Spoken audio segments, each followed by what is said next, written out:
What a mess. I'm going to sit over there and get on camera so you guys can have a quick chat about the MOA. Let's get started. Hello, everyone. It's Adam here. Those of you that subscribe to this channel aren't going to be surprised by this video, and you're probably going to be like excited, I think. Especially those of you that are subscribers of this channel, but also BMW fans. And the rest of you are probably finding this video because I linked to it from a blog post or a forum, my newsletter, and so let's get right into it. I purchased my first BMW motorcycle in March of 2016, and I bought it before I had already taken the MSF course. I had the MSF course scheduled, but I had not taken the course yet. Didn't know if I'd pass. Had a bike in the garage, and then I passed the course. I immediately signed up for the advanced course 4 weeks later, and the instructor was like, "You're gonna have to ride a lot in the next 4 weeks in order to come back to this course." And I did. I rode every day, off-road, on-road, touring.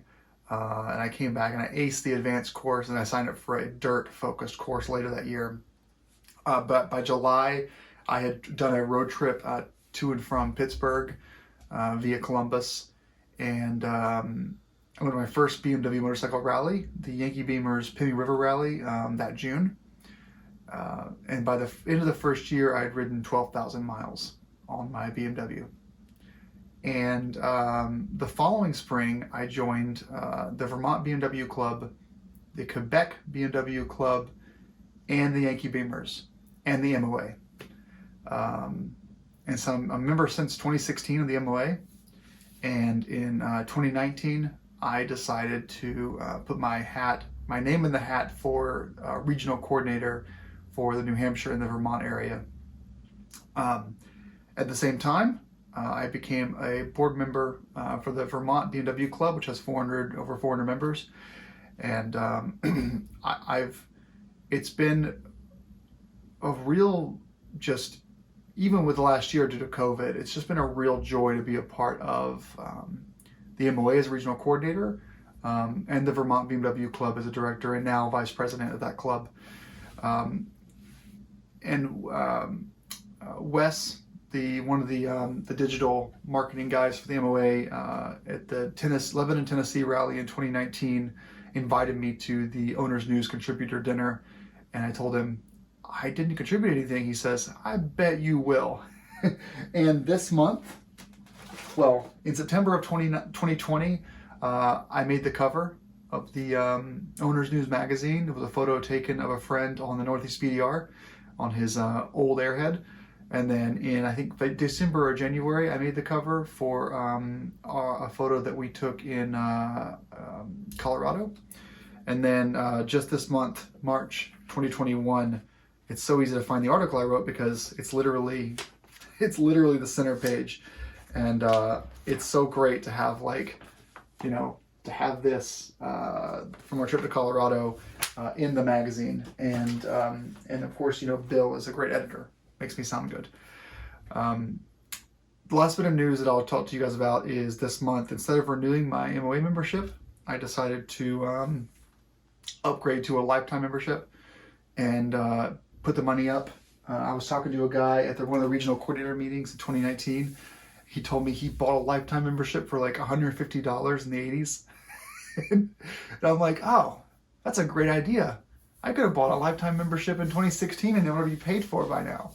Well, no, it'd be halfway into paying for itself.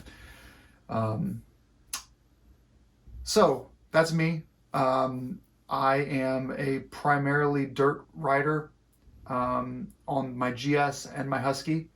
I am just finished my first 1,000 mile Iron Butt ride in November. I love BMWs, but most importantly, I love riding. And I'm kind of formally announcing this video, 4 minutes in probably, that I have put my name in the hat to be a BMW MOA National Club board member. I wasn't nervous about taking the plunge. I'm sort of nervous about people not voting for me. What does this young buck think he's going to do? He's going to ruin it. It's entirely possible. Honestly, I mean, the board of directors is made up of people that obviously took that leap of faith to do more, but also it's made up of people that were voted in by the members. And I feel as if you have a really great representation in the board of basically the demographics of your membership. And I'm the outlier because I don't know how many BMW MOA members are 34 years old and have only been riding for 5 years. I have no idea. I'm not the kind of person that wants to take over and run the show. I'm not like, I don't have a high ego. I just want to make sure that I can help as much as I can. I want the MOA to grow. I want more young people to join the sport. In the past 5 years, I've had a handful of friends take advantage of the Paul B Scholarship to get their MSF license. Anytime if someone's interested in riding, I talk to them about it. I share stories. I get them into it. My girlfriend is now a rider thanks to the MOA and my involvement, and she loves her GS. I feel very strongly that for this sport to survive, we need to reach out to people and bring them in. If they have a little bit of interest, bring them into it. Bring them to a breakfast. Bring them to a rally. It's before the motorcycle world, I was really trying to break into the car world as a contributor, as a member of that group of car people. And the car world is grossly inflated with ego, and I mean it's tough. I mean, it's a lot of ego in that world, and you're only as cool as your latest car or your latest modification or your horsepower numbers or your quarter mile or half mile times. You're only as cool as how low your car is and how stanced it is, and it's very cliquey. Where when I pull up to a rally on a GS, I could have road tires on, I can have hard boxes or soft boxes, I could be wearing Aero Stitch or Climb or no gear at all, even though people will probably give you help for that.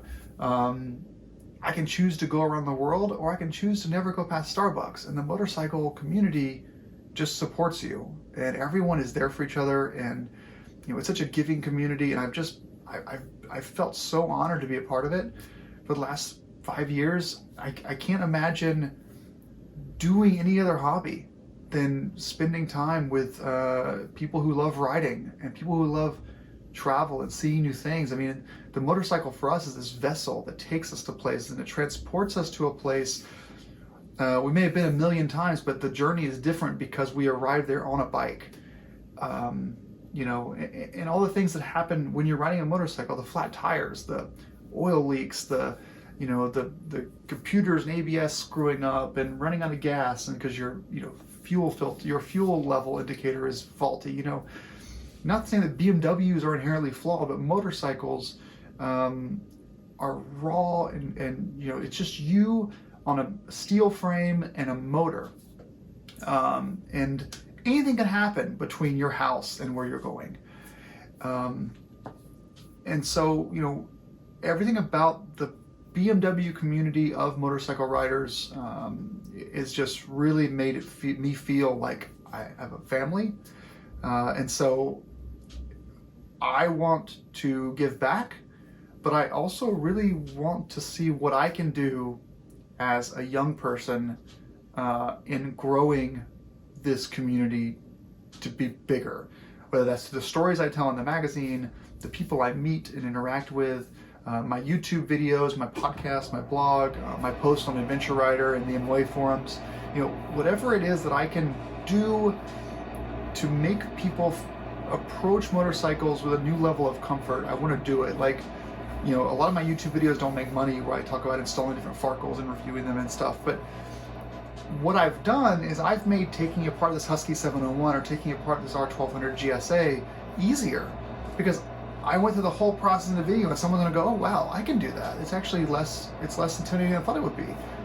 They see me doing a rear shock change on a GSA, and they're like, I could actually do that now. This guy can do it. He's not a mechanic. They see me going on these big long trips. I mean, this year I'll be going to the GS Trophy qualifier in September, and I'll be trying to go to Albania. But I'm going to do that by going to the Performance Center in April, in May, and doing off-road training, and then doing more off-road training in June, dirt bike training, and then training all summer and getting good, and then trying to qualify for Team USA. And all of these opportunities are available to you in the motorcycle world, and the barrier of entry is have a bike that runs.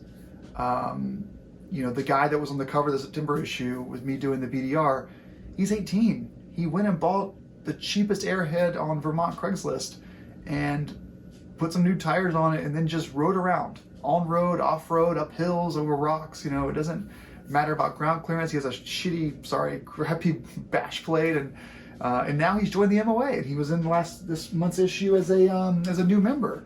And so that's cool. I mean, I'm not saying that I got him to join the MOA. I'm not taking credit for that, but I definitely sent him the picture of him, on the front cover. They didn't put him on the front cover because he's a young guy. They put him on the front cover because he's like us, and he's riding around Vermont on and off road on his old BMW. And there's no click about, oh, you can't participate because your bike is old. No, you're a rider like all of us. And I love that about this community.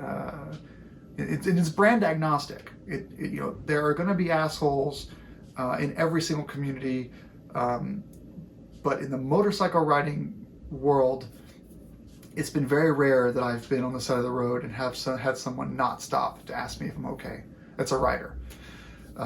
They may be driving a car that day, but they're still stopping because they're a rider. And so that's why I'm throwing my name in the hat for the candidacy. And I believe the voting will open April 1st on the BMW MOA website. If you're not a member, you really should join. It's pretty amazing to be a part of the MOA. That you get the magazine, whatever, you get these discounts, whatever, but you have a built-in network of over 20,000 people in the continental U.S. and Canada that are now baked-in friends, and they'll be there for you. They'll pick up your bike on the side of the road. They'll bring a torque set and an oil change to you if you're stuck somewhere. It's just a lot of opportunity to make new friends and be a part of a great group of people. And I think by serving on the board for a couple of years, I'm hoping that I can just make our group larger, really. And it's not about the revenue for the MOA. It's about ensuring that this club remains healthy and vibrant when all of us are long gone. That's it. I think I probably talked for 10 or 12 minutes, but I think I'm going up against maybe 3 or 4 other people. It's quite competitive. I don't know if I'll get picked, but if I don't, doesn't matter. I'll still remain the vice president of the BMW Motorcycle Owners of Vermont Club, and I've promised them I will step into their president's role in a couple of years when my term expires.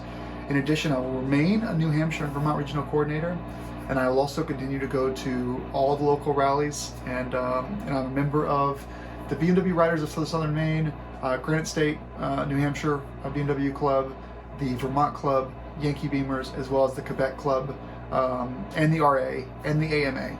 And I feel as if, my dues, which cost me $150 a year or $200 a year at most, is the least I can do to ensure we all have a place to get together.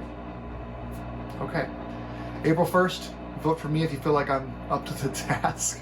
I'm going to go back to doing my oil change on my GS because it's almost riding season here in New Hampshire. I hope you all have a great day. I hope you're staying warm. Hope you're staying safe. I look forward to seeing you all in Montana in June. Thanks so much. Ride safe.